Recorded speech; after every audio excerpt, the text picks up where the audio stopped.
You're listening to the Biotech Hangout, a live and unedited weekly discussion of all of the latest news in our industry with a group of biotech insiders. I'm Eric Schmidt, and my co-hosts today are Brad Loncar, Yaron Werber, Paul Matteis, and Nina Kjellson, who I think is able to join.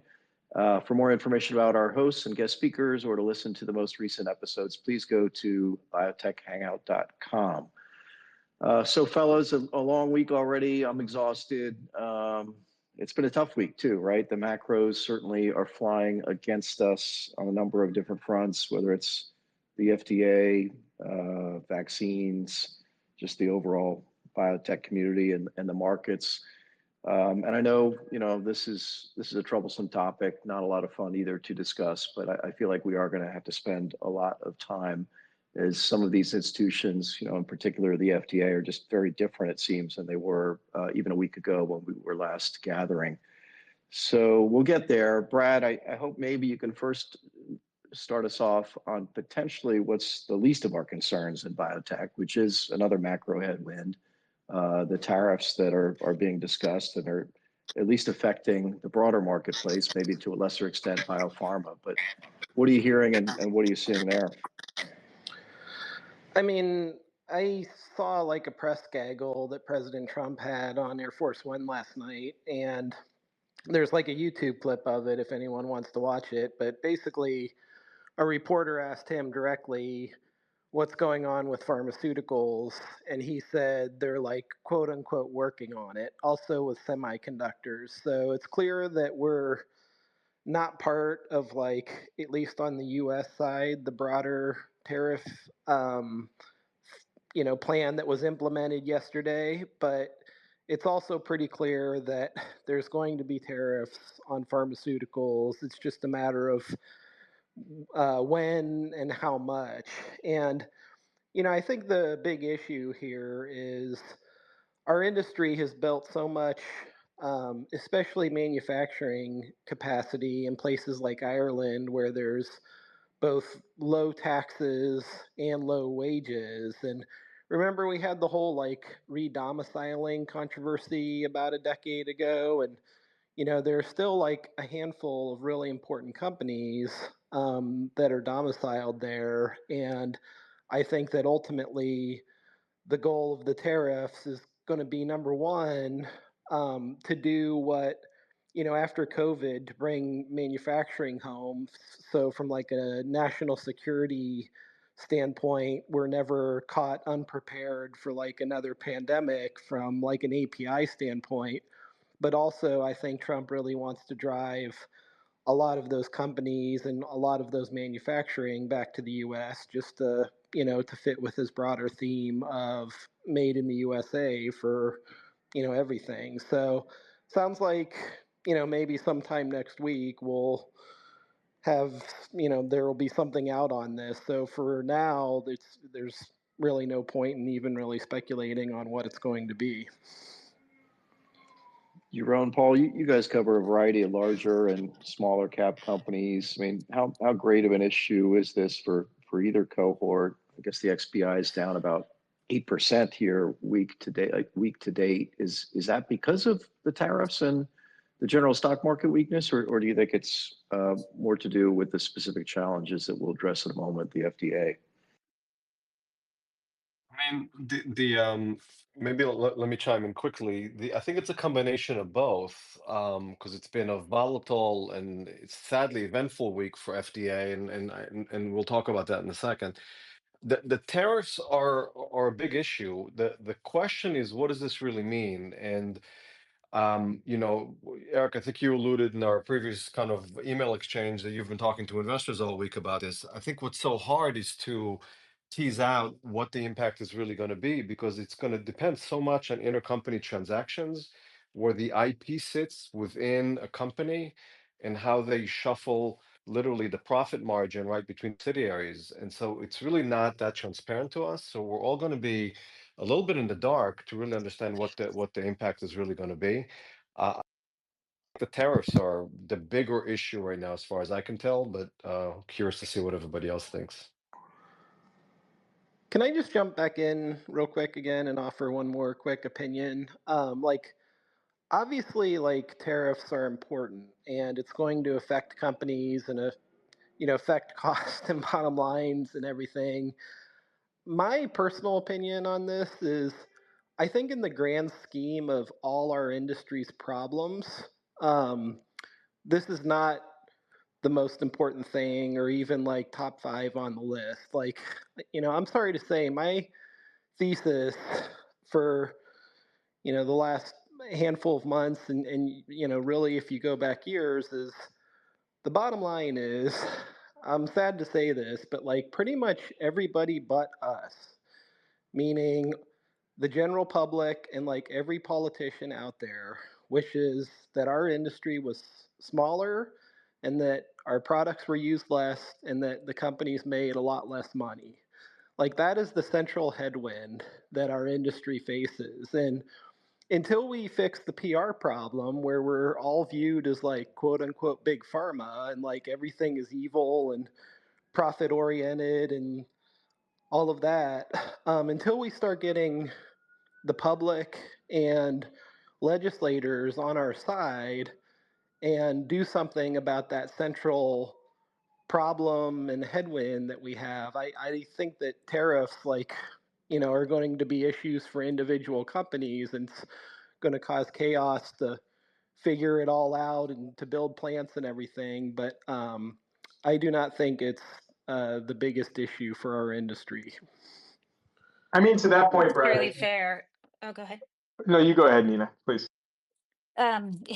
It's sort of a lesser of evil news, rather than bad news, good news. Brad, I 100% agree that as an industry we have a significant PR problem, but some of that PR problem is a real disconnect from the reality of innovative research, really well-intended, extremely dedicated people working in all aspects from discovery all the way through to manufacturing and commercialization.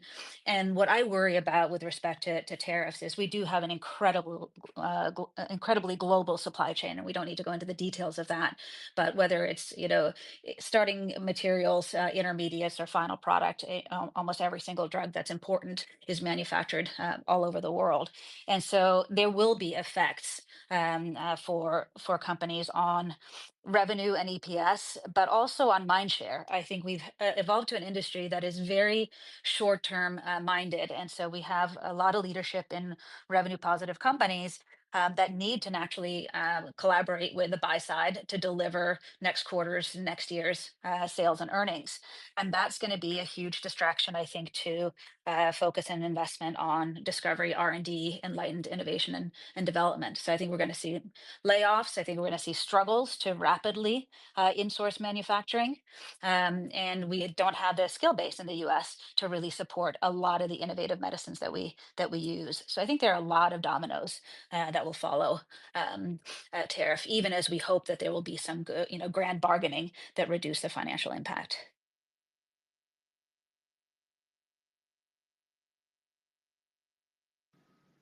Paul, how are you seeing the impact of tariffs on your revenue generating companies? Is this more than a few cents of earnings? Is this something that, given our margin structure and cost of goods, we really need to be worried about? Yeah, it's a good question. I mean, I guess it depends on the company, right? I mean, I was going back and forth with Neurocrine about it, and Neurocrine runs a 99% gross margin on Ingrezza. So if the costs there double, it doesn't really seem to matter the broader narrative on that stock, right? I mean, I feel like for anything that's not a large cap, it feels like the narrative is often more around top line growth.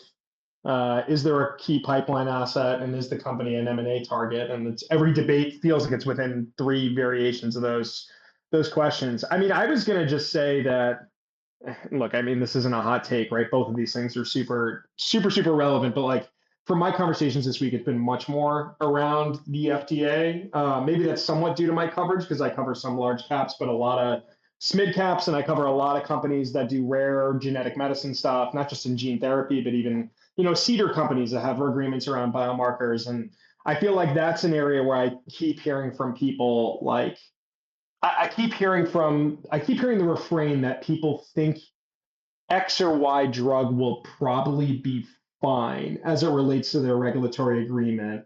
but how can I have the ability to really make high conviction bets or investments here or size investments here when just like there could be another shoe to drop with the FDA like anytime, right? Like I think people generally believe that, and we'll talk about this, right? But that Dr. McCary as an FDA commissioner has a lot of incentives that are still somewhat aligned with industry, right? Like he's going to mostly be judged on, compartmentalize vaccines for a second for drugs, how many drugs get approved. He doesn't want to look like they're inefficient, right? I mean, that would be against the whole premise of all of this. But I feel like over the next handful of months, even if we do still see drugs getting approved, I just think there's so much concern around what sort of shufflings are going to be at the FDA. Are more people going to leave? Are they going to miss deadlines over time? Like what's going to happen on the policy side next year? That I feel like that's a huge overhang for hundreds of stocks theoretically, not to be hyperbolic.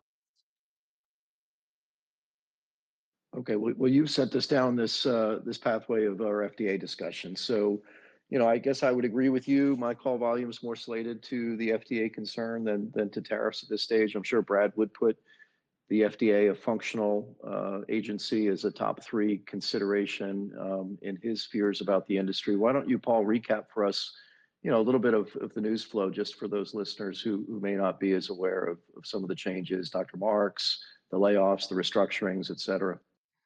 Sure. Yeah, I'll keep it super brief. So, I mean, this all started when I woke up Saturday morning, or I guess it didn't started Friday night, but I woke up Saturday morning. We all did, right? We see Dr. Marks resigned. He has a resignation letter that, is pretty eye-opening, right? About concerns around FDA transparency.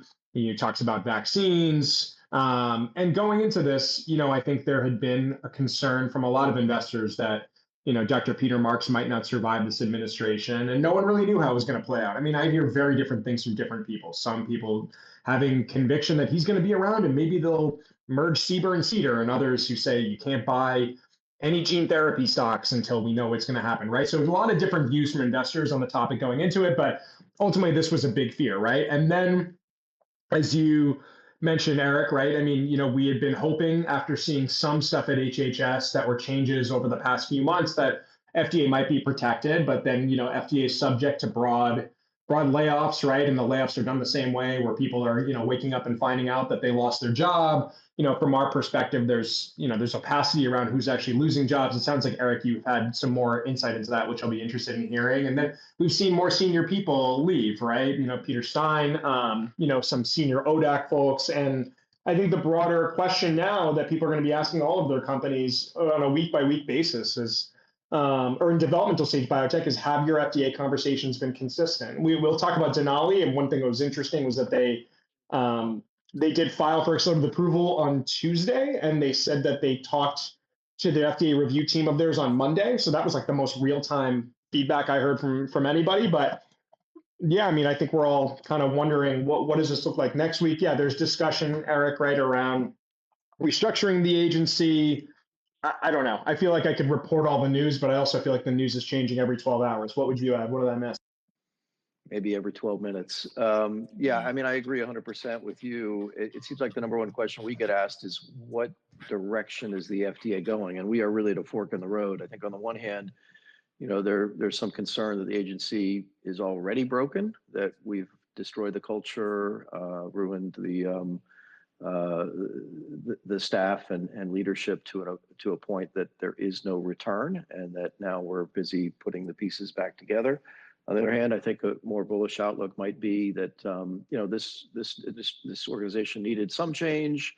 It was a little bit inefficient. Dr. Macri is coming in, and he's a little bit of a libertarian who's going to continue to facilitate new drug approvals and usher them through in a pro-business fashion. So I know I have a very strong view on this, but I'd love to hear from the group. And Brad, why don't you start us off on which direction we're going? Yeah, Bruce Booth had a long tweet yesterday or the day before. I think he really said it best. And as as big as the layoffs are making headlines, I think the biggest issue is we don't know whether FDA is going to get more stringent or less stringent. Like it could go either of those two polar opposite directions. And depending on which way it goes, it's going to have huge implications for all of us. So I think that's the biggest question mark right now is there's really no policy guidance on literally which direction, left or right, things are going. So that's what concerns me the most. And I have the highest respect for Peter Marks, and I feel terrible for all of the people who've been laid off and, their lives have gone through upheaval. I will say, though, that like once early in my life, I worked somewhere that went through like a 50% layoff.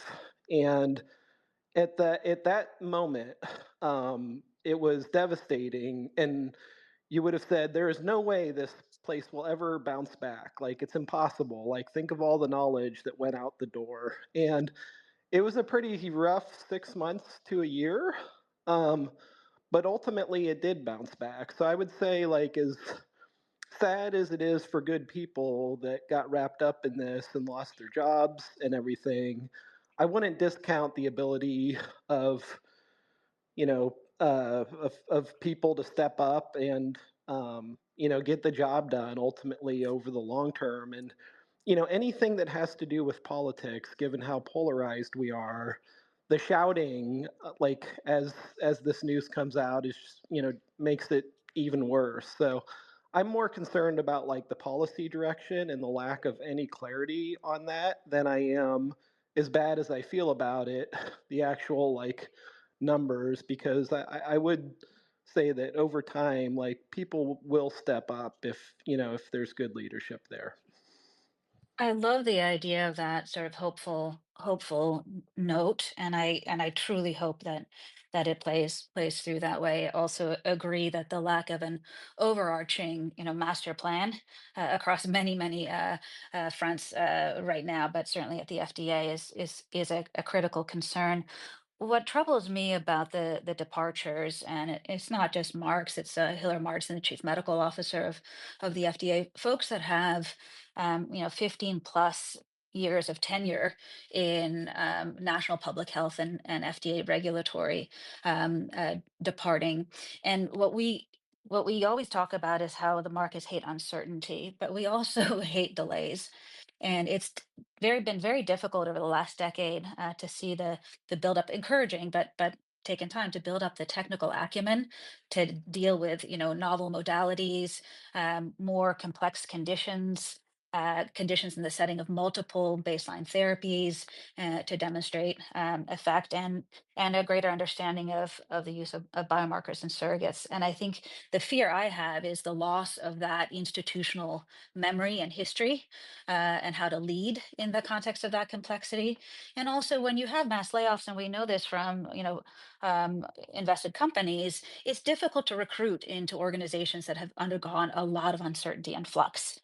Because people don't know what the future holds and they don't know whether that new position will be a secure position. So I worry that we're going to have, significant delays and some real backtreading in places of innovation, whether that's, NCAS orphan drug or cell gene, et cetera. The I'm kind of agreeing with both of you because I'm look, at the end of the day, and many of us remember like I think it was the '05 to '07 time frame, remember? When no drug almost felt like got approved, the companies wouldn't even hear back on PDUFA dates. And the FDA at the time was fairly dysfunctional. We've had an amazing 15-year run with a very functional FDA, for the most part, certainly in the last decade. And I think once you look, um, my dual thinking is once you actually look underneath who left, and I'm just going to run through a few names. I mean, we all heard about Peter Stein, O&D, but it's much more broader, literally at the division level. The cardiology head, Norman Stockbridge left. Division of diabetes, Pat Argdian left. Endo, Naomi Lowy's left. And Farrell left. I mean, this goes broader. Obviously, we've heard about Bob Temple. I don't think I've mentioned Doc Throckmorton, Deputy Director of Regulatory Programs. Those people, a lot of them, some of them historically were criticized by biotech. Some of the divisions historically, cardio, endo. Remember, we all used to say back in the days, don't ever go through endo because you'll never get through. Neuro actually is having a change as well now. But a lot of these divisions have now gotten a lot better in the last 10 years, and they've been very functional. And to your point, Nina, a lot of those leaders have been there when those divisions were virtually impossible. And they've now shepherded those divisions to being, very sort of reasonable and sort of progressive and innovative. So that institutional base is an issue. Some of the people who've been there for a long time leaving, hopefully, and it's going to be important to recruit or have talent that can take on the reins again and maybe, be innovative and press forward. And maybe at the end, this is going to work out okay. But no matter what, we can't go back to the '05 to '07 timeframe. That was a very, very tough time to the industry. And I think that's what we're going to have to work through now. Well, let me just jump in here. And Paul, I'll let you have the last word on the FDA topic since you started this discussion. But Brad, Nina, Yaron, I agree with everything you said. We've certainly got a lot of turnover that we need to correct. We've got a lot of lost information and know-how. We've got a dearth of leadership. But maybe one thing you guys haven't talked about is new leadership. And I actually think that may be the biggest concern for the agency right now, the lack of a positive tone from the top, if you will. Imagine, you're a stock analyst or you're a biotech TV guy or you're a venture capitalist, and you show up to work one day and your boss or your boss's boss says, you know what, I don't believe in equity research anymore. I don't believe in the media and biotech anymore. I don't believe in private company investing anymore. What do you do? And that's unfortunately what's happening right now with the FDA. There is this tone from the top that if you believe Peter Marks, and I have no reason not to believe him, is politically driven and anti-science in its agenda. And we know that people at the FDA are analytical and scientifically driven to separate the truth from facts, or the truth out of the facts that they see. So to me, I think we're in for, unfortunately, a huge cultural change until something maybe different happens. But Paul, why don't you jump in? Yeah, I mean, it's well said. I don't really have much to add on that point. I mean, how can you really debate the meaning of Dr. Marx's letter? I think it was pretty clear. I think the one thing I'll just say, and we can leave it at that, and it feeds into the Denali mention, was just, we're trying to look ahead and say, okay, what are some of the catalysts that are coming up that will tell us how the FDA is functioning? And there's really obvious ones, right? Like, are they meeting timelines? But some of the interesting ones are going to be companies that are filing now or just filed with regulatory agreements that were pushing the bounds of precedent on flexibility. So I think of Ultragenyx with their Sanfilippo gene therapy, Regenix with their Hunter gene therapy, Denali with their transferrin enzyme conjugate and Hunter syndrome. All three of these are programs that are being filed for accelerated approval based on a biomarker, a CSF biomarker, in this case, heparan sulfate, in the backdrop of a disease area, right, lysosomal storage disorders, where historically you've largely needed clinical data to get FDA approval, placebo-controlled clinical trials, right? So they're not going to have perfect read-through to the broader sector. I mean, everything is nuanced, but I think and a lot could change between now and these decisions later this year, but I think it'll just be interesting to see how these play out because, again, a lot of these companies in the rare genetic medicine space, Nina, you're mentioning cell therapy, like gene editing cell therapy, like there's going to be this open question of, is what you heard from the FDA in the past year still reigning true? And I can think of a few other companies I cover, like Dyne or Neurogene, that, have plans to engage with the FDA to kind of reaffirm what they've heard on potential regulatory paths. And what they had heard was not that long ago, right? And these meetings could be soon. And so I think there will be a lot of stuff that's coming up that will just not tell us just is the FDA working on time, but is the philosophy on flexibility consistent with what we've been seeing in the past year? Well, great stuff to look out for. Nina, why don't you take us to another unfortunate topic of discussion, if you will, the measles outbreak? Sure. This is sort of, interesting development over the course of the last couple of three months, and sort of why we care about measles is that, it's a highly contagious viral infection, preventable through vaccination, but highly infectious and does have morbidity and mortality associated with it. Mostly affects kids. You get, cough, conjunctivitis, rash, white spots in your mouth, but severe morbidity and mortality is associated with pneumonia and encephalitis. So the seriousness of this as a public health concern dates back, to the turn of the 20th century. And a measles vaccine was first introduced in 63. So we've had a pretty long history of vaccination. But before then, you had 400 to 500 deaths per year. And I pulled a Lancet study that showed that it's estimated that 93.7, so almost 94 million deaths between 74 and 24 were prevented by the MMR vaccine, which is pretty compelling. But in the last couple of years, we've seen a resurgence because of the growing incidence of vaccine hesitancy combined with global travel, bringing infected individuals in contact with or underdiagnosed Americans. We know about measles epidemiology because it's mandatory reporting. If you have a suspected case as a clinician, you have to report that to your state or your local health department. And once it's confirmed by a viral titer, that's mandatory reported to the CDC. And what's been going on in the U.S. Due to a cluster in Texas and Gaines County, mostly associated with conscientious or religious objection to vaccination, is the start of several outbreaks. And an outbreak is when you have 3 or more cases. So we now have about 500 cases, confirmed cases of measles, which is a gross underestimation, likely because contact exposed and people who don't actually get virally titered wouldn't be counted in these CDC data. And that's across 20 different states, but heavily concentrated in Texas. And 93% of the cases are associated with those outbreaks. There are 5, and largely that's Texas, adjacent New Mexico, and Oklahoma. Um, so the concern is that this is twice as many cases, and significantly more morbidity than we had all of last year. So the trend for less vaccination, less immunity is higher, and it's super infectious. 12 to 20 people are likely to get infected if exposed to a sick individual. So it spreads kind of like wildfire. The concern that brought it, to heightened attention, other than what is the status and attitudes around vaccination, is some commentary from the administration, and specifically from HHS Secretary Kennedy, who first of all made some recommendations for treatments that are completely inappropriate, but also went on Hannity to say that the vaccine is very risky, that it has the same symptomatology as having measles itself, and that it has a fatality rate associated with it, which is concerning misinformation and potentially, contributes further to vaccine hesitancy.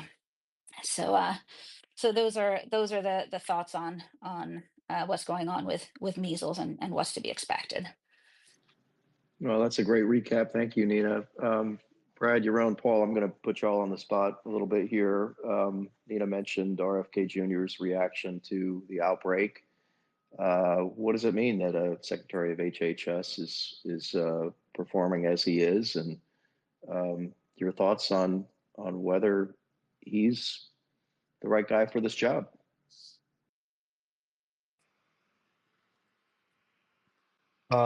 Well, I think that I think it goes without saying that given what we know about science, he's not the right guy for the job at all, given what we're seeing so far. Look, I think there is hope that with change, positive change will happen too. And maybe the organization does need to get streamlined, maybe needs to get more efficient, maybe needs to, and I'm talking about HSS more broadly. But there's a lot of change happening really quickly in multiple divisions and multiple offices, and it's not coordinated at all. And doesn't seem to be a plan about how do you staff and how do you reorganize. And that's going to have we just discussed it. It's going to have long-term implications.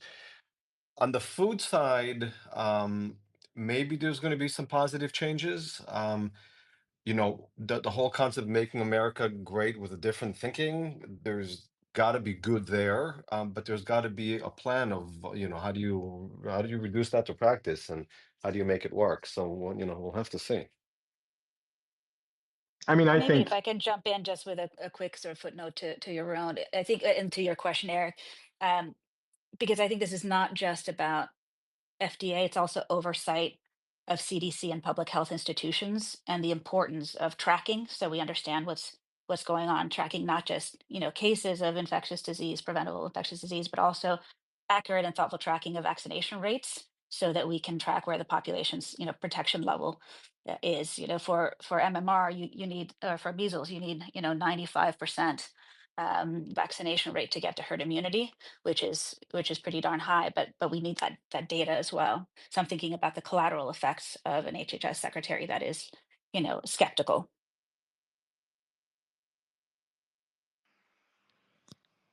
I don't have any comment on this. I mean, I don't I know. Well, maybe my comment is just how can I not agree with Yaron and Nina and what everyone has said, right? I mean, I think it's to me personally. I mean, I have a 3-year-old and another kid on the way. Like the vaccine stuff spooks me, right? I mean, I don't want to. I don't want to have to worry about measles from kids. Like there's a million things you can worry about with little kids, and I do think about a lot of things, and this was not one I expected to be thinking about. So just even outside of that, like, I mean, I feel like there's, I feel like this lowers this whole dynamic of the measles outbreak. I mean, it puts many people at harm. It shouldn't be at harm, but for just everyday individuals, I mean, it can reduce quality of life and increase stress. And then as it relates to the FDA, I mean, I feel like it's interesting, right? I mean, I feel like a lot of times when we think about politics and regulation, there's this sort of paradox between, or this tug between regulation and deregulation, and whatever you think about all of that. I mean, consistent regulation with the FDA is so like, I guess what I was trying to say is that people sometimes kind of associate increased regulation as being a headwind for business, whereas we don't want the FDA to be remarkably strict, but we want it to be super predictable and science driven, and we want reliable regulation in this sector, because without that we don't really have a sector. And I Okay. think, Eric, your point about everyday lives is also what makes it important for us to sort of lean in and speak up as citizens. I'm thinking of a friend who's a new mom who's debating the safety of travel to introduce baby to more family and to friends because you can't get your first MMR dose until 12 months. And this wouldn't be a concern, 15, 20 years ago when we declared measles as essentially eradicated. So she said it's a little bit like being back in COVID, where you're wondering what's safe to, where is it safe to be, or if people recall Zika as well. That's mean, I, my wife. That's my discussion with my wife exactly. Look, I think what we need to I see is some kind of coordination, right? And some kind of a master plan as to what this new reality, or what these new offices are going to look like. In the meantime, Ginny Morazzo, she replaced Fauci. Nina, you have a dog named Fauci. She replaced Fauci at the NIAID, and she was put on leave now 3 days ago. So I think that's what we really need to see is what is the master plan here. In the absence of it, it's concerning. let me ask, while we're waiting for this master plan, and Nina, you mentioned you think the industry ought to stick up for itself and maybe get a little bit more vocal. I was on a call this morning with Dr. Califf, former FDA commissioner, of course, and he called us cowards. He said, we're not doing our job to try and enact change. The industry lobbying organizations to some extent have been criticized in other circles for being a little bit too passive. Do we feel that that is the case? I certainly have that feeling or perception, but on the other hand, I want to give, a lot of smart, earnest, passionate colleagues the benefit of the doubt that there's a lot more going on behind the scenes than what is visible in terms of trying to negotiate for whether it's economic policy around tariffs or whether it's about, standards and challenges around the regulatory bodies. I'm surprised at lack of a louder outcry about NIH funding to our research institutions, because that's such an essential engine of innovation for the pharma industry. Um, but I'm hopeful that there is some earnest championing, lobbying, policymaking that's happening behind the scenes. But circling back to Brad's point, it certainly doesn't help our PR. It doesn't help us, stand out as the champions of public health and human thriving that generally the biopharma industry, should be, can be. I mean, whatever pharma's messaging is going to be reversed and criticized by everyone. If they start speaking up about this, everyone, not everyone, but like what like the masses are going to say is, oh, they want to protect their monopoly and, all of that. Whereas they say nothing, you get called cowards. And like the pharma industry has zero moral authority right now, like less than zero. It is the most hated industry in society right now. So it's like I don't see how like speaking up is going to score any points or accomplish anything. That's a great point. What about the investment community, Yaron and Paul? I mean, we've got a lot at stake here. Maybe we don't have any credibility similar to the pharmaceutical industry, but should we be more vocal, more organized? I mean, I I think don't think go ahead, I Paul. don't think I don't think we're empathetic figures ultimately, right? I mean, I don't, I mean, I would worry that if a lot of Wall Street started speaking out, that might, embolden the other side. Maybe that's too pessimistic. But I'm just not. I just question the impact, and I also think we have a job to do, which is we try to help investors, understand this stuff and make decisions and make the right decisions and think through risks. And I always get wary of having any sort of written investment research go beyond that. Maybe there's a time for it, but I don't know. It's like I don't know if I wrote something like that, I don't know if people really care what I think more broadly. I just don't know. What were you going to say, Yaron? I was going to say, like, I completely hear you, and I agree. I agree, Paul, with your hesitation. I guess I even try to zoom out a little bit.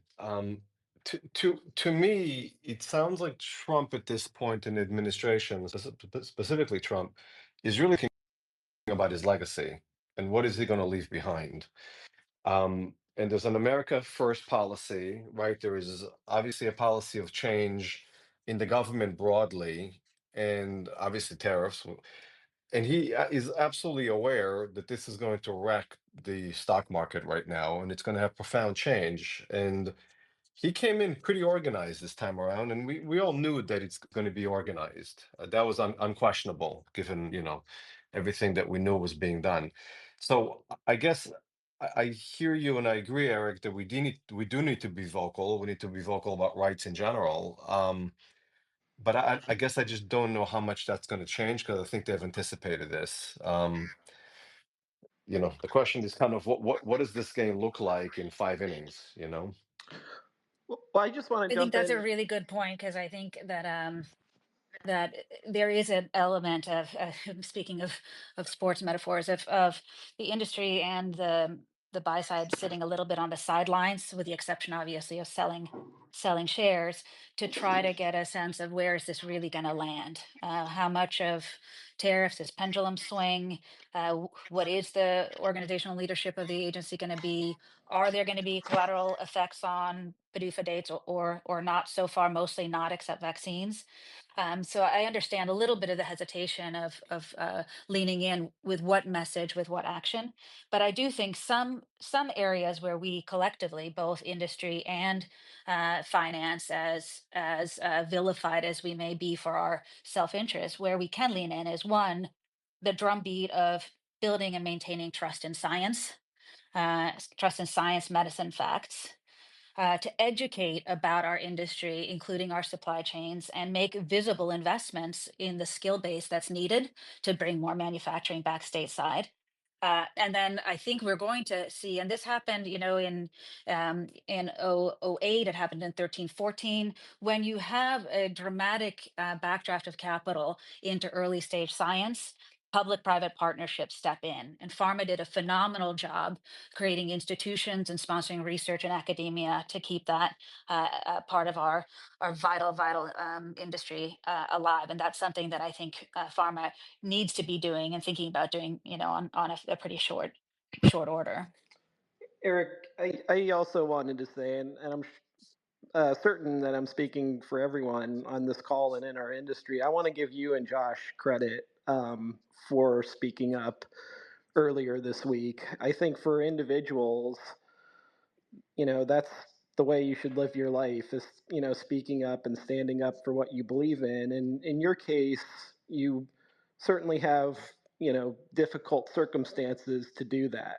Not everybody would have done that in your position. And I think as individuals, the worst thing you can do in life is to, be scared about rocking the boat or not saying what you mean. And I thought it took a lot of courage, and I thought it was refreshing that you guys did that. So thank you.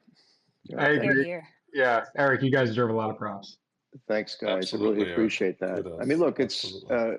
I'll just say, what drove us to write the piece, if you haven't seen it, we did suggest that Peter Marks was unfairly fired. And we also went so far as to question whether Secretary Kennedy should be kept in his position. But Nina, something you said is really, I think, relevant to my thought, which is we have science on our side, and science is always the truth, right? So as long as we stick by that guiding light, that science is indisputable, I think we have stronger ground on which to stand and stand together, and certainly appreciate the support from this group and from some of the others that have reached out to us. Let's go to the micro from the macro. And Brad, unfortunately, some of the biggest news on the company side this week was vaccine news. Maybe you can refresh us on what happened with Vaxcyte and the very substantial share downdraft there. Yep. Yeah, so this was Monday. And so this is for the new mechanical conjugate vaccine. And they've been testing theirs in both adults and children. And they had a pretty good trial success in adults. And this news on Monday was children. And, everyone's watching the vaccine space, very closely ever since the election outcome. And sadly, this was like a $140 stock. The summer of last year when nobody was thinking about any of this, and it was like 70 riding into the week, and it's gotten basically sawed in half. And basically, the issue here is that there's a handful of serotypes that missed in this study. And by the way, I'm not like a vaccine expert.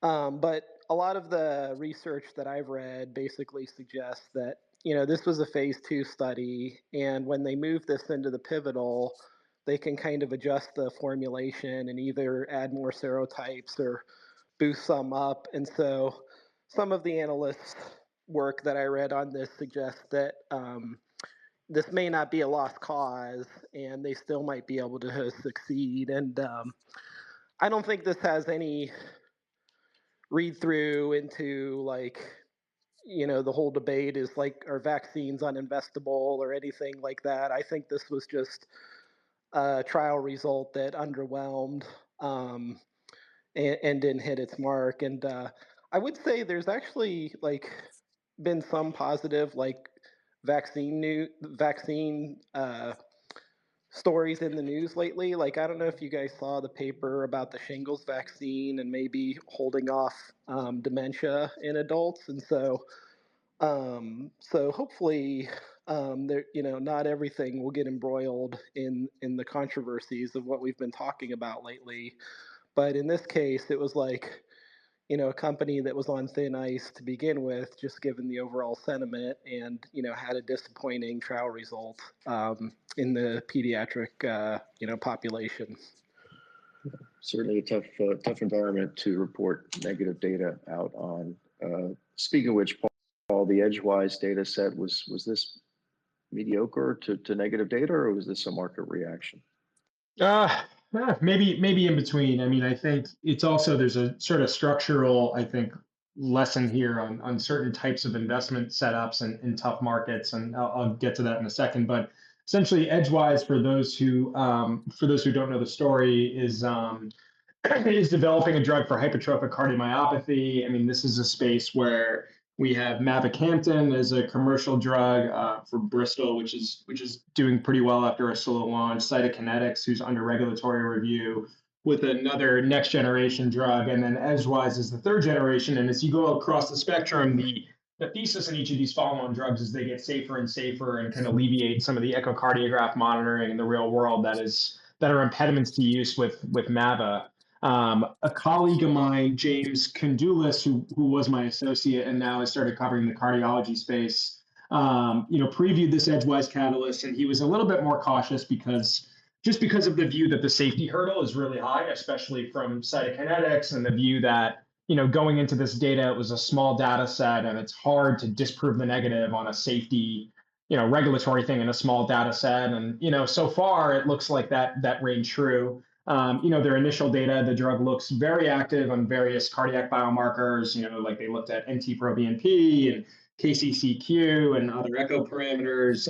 But they did see a couple cases of AFib, which are hard to interpret because this can happen as a background event in HCM, but it also could be drug related. And I think it leaves investors a little bit guessing, a little bit needing more data. And, again, I think it's that broader context too, where my colleague James knows so much more about this stock than I do. But my thought is just when you have a drug that has a specific safety thesis within a group at the FDA, right, or at least the FDA as we know it, right, that is very conservative on safety, and you need a lot of data to disprove the negative. That's a tricky stock setup, right, especially in a market that feels like it can be more inclined to be a sell the news market right now. And so that's what happened. They did actually a wall cross financing, but the stock broke price on that pretty quickly. Okay, and then another data set in the cardiovascular space. Nina, I think you were going to discuss Lilly's lepodisiran, which is targeted against LP little a, and Yaron, you had some follow-on comments there too. Yeah, so just a reminder that LP little a is a similar lipoprotein to LDL, but it's got an additional apolipoprotein attached to it that gives it a structural alteration that makes it independently prothrombic and atherogenic. And so even with kind of best statin management, cholesterol lowering, you can still see independent risk for major cardiac events. And I personally care about it because this runs in my family. It's 90% genetically determined. And in my case, both my older brothers have had major cardiac events. Including one has had a major event following maximal cholesterol lowering, including the addition of Repatha. So there is an unmet need, and there are three interesting nucleic acid drugs in development: Ionis, Novartis, Amgen, and then Lilly. And what's exciting about Lilly, also just a shout out to Doug Fambro from Dicerna. This is a dicer substrate RNA that's quite different from other siRNA approaches in its penetration activity in the hepatocytes, and it has shown a dramatic lowering in phase one in healthy volunteers with just slightly elevated LP little a, and then they just reported out a phase two study in some 380 patients. 140 of which were given combined high dose, either once or two doses 6 months apart, and it showed in that 400 milligram dose a dramatic 93.5% lowering of LP little a, enough so that at that 6 month sort of interim time point, they triggered off their phase three study, which is now enrolling. And what's also, I think, noteworthy is the inclusion criteria of the phase two study really had a pretty high level of LP little a, about 175 nanomoles per liter, and best stable management on other cholesterol lowering medication. So it was a really good substrate population to study this in. And then the phase three is kicking off to do cardiac cardiovascular outcomes, which is where Amgen and Novartis are with their phase threes, looking at MACE endpoints. So exciting progress, exciting for siRNA, exciting for people with Lp(a), and potentially a really innovative new cardiovascular target and modality that's gaining not just a genetic validation, but now real clinical validation. Yeah. Go ahead, Yaron. Yeah. What did you learn about the Ionis Novartis Um, trial? Yeah, I mean, absolutely. So this is probably the next major area in innovation in cardio. And Lilly, by the way, with Lepo, they're going into primary prevention. Um, right now, Novartis, that's the Horizon study that we're about to talk about. That's secondary prevention. Amgen with olpasiran is also secondary prevention. Amgen said they're going to start a primary prevention study this year. In phase two, Novartis is testing both pelacarsen for Lp(a) along with Leqvio, their every 6 months PCSK9 for primary prevention. That's in phase two, though, and they have not announced their primary prevention strategy. Presumably, I think it's going to come this year. Lilly just, also has a an oral drug.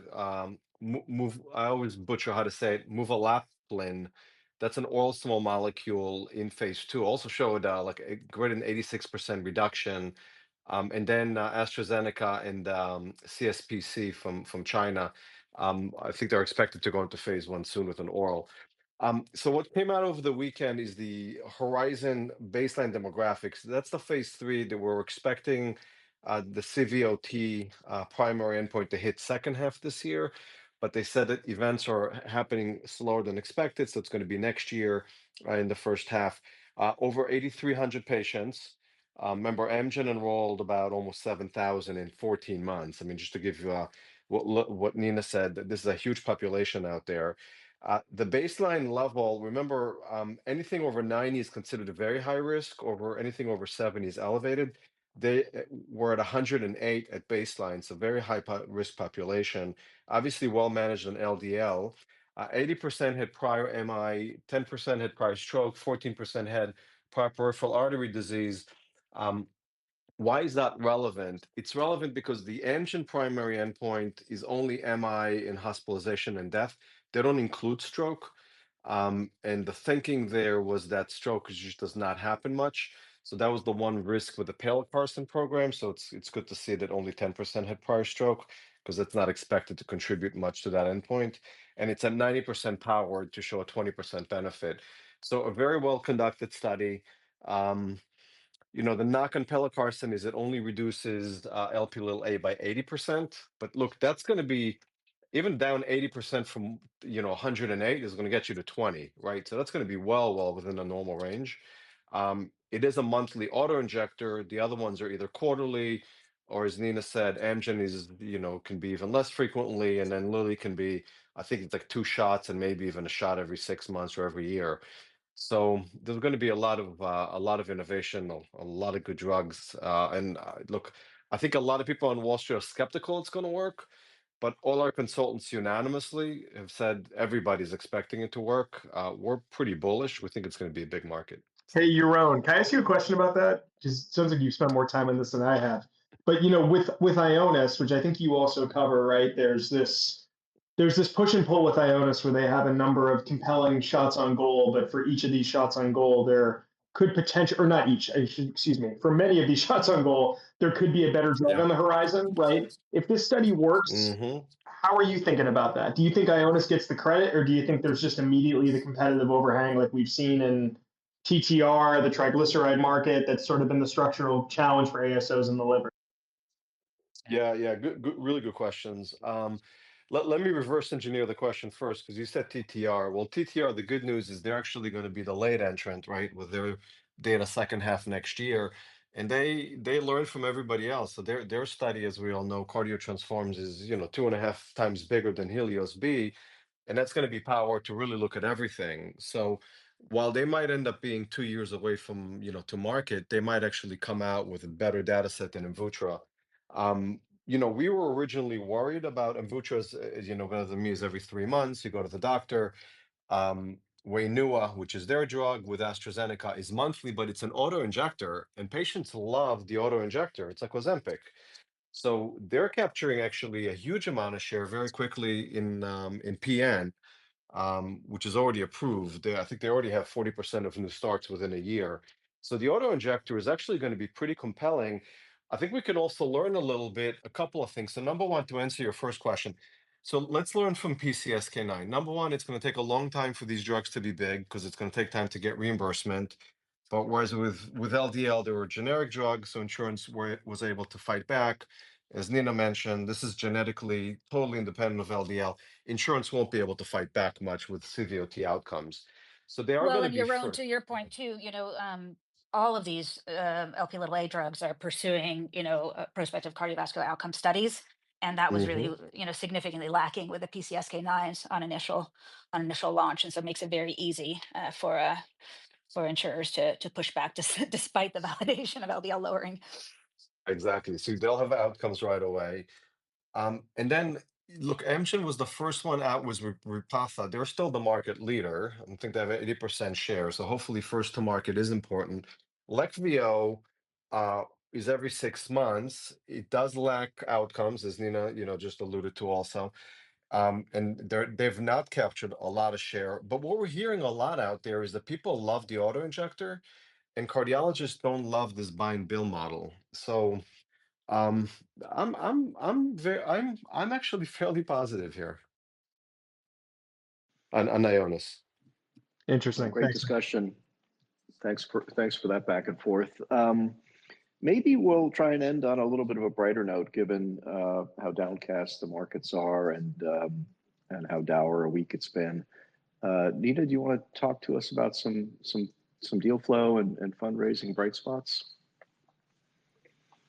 Well, a bright spot, but again, perhaps bright by extreme exception, was the huge funding round, the first publicly announced outside financing round for Isomorphic Labs. They had the Google DeepMind spin out in the UK. They raised 600 million. It's led by Thrive Capital. And GV and Alphabet co-invested as well. As is the case for many of these computationally driven, deep science startups, there's not a ton known when they first come onto the scene and operate a little bit in stealth, but a $600 million war chest, leveraging now AlphaFold 3 for doing not just protein resolution and prediction, but also protein ligand interaction studies, is a pretty powerful use case and tool set for drug discovery. And the cup half full in me loves seeing that kind of capital put to early stage discovery science. And you've got a team at Isomorphic, although started by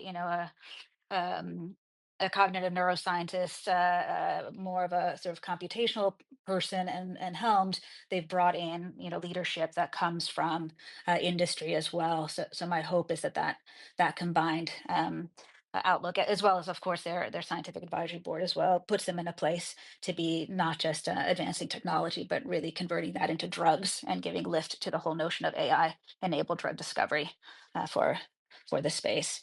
Interesting too that it's Thrive Capital that led it. We've seen more crossover or tech diversified funds playing more in AI in healthcare, whether it's in the pharma side or in service delivery or decision support. Thrive and Sequoia have been two major leading check writers, so it'll be interesting to see what that revolution portends as well in terms of the actual players. And then in terms of other bright spots, Paul, you mentioned earlier the Denali filing for I2S, I guess, for Hunter disease. I don't know if you have any other further comments you wanted to make. Yaron, I think you alluded to at least the Amgen Uplizna FDA approval of their new indication. It's nice to see the progress. Would either of you like to comment further? Denali's drug is an important drug, and on Tuesday they filed for accelerated approval, and the immediate question is, how confident are you in your regulatory alignment that it still stands? And their response was, we talked to the FDA yesterday, right, on a crazy Monday. So I mean, that's encouraging. We think that's an important drug and still likely to get through, barring any sort of major structural change at the agency that inhibits the FDA from doing things on time. And Paul, to that end, a recent conversation with Emil Kakas at Ultragenics was also very encouraging about engagement with the agency, driving forward and not showing signs of of worry there, which I think is positive. And then we had Cabo's, neuroendocrine tumor label expansion as well for Exelixis, on time, on schedule. Totally. Yeah.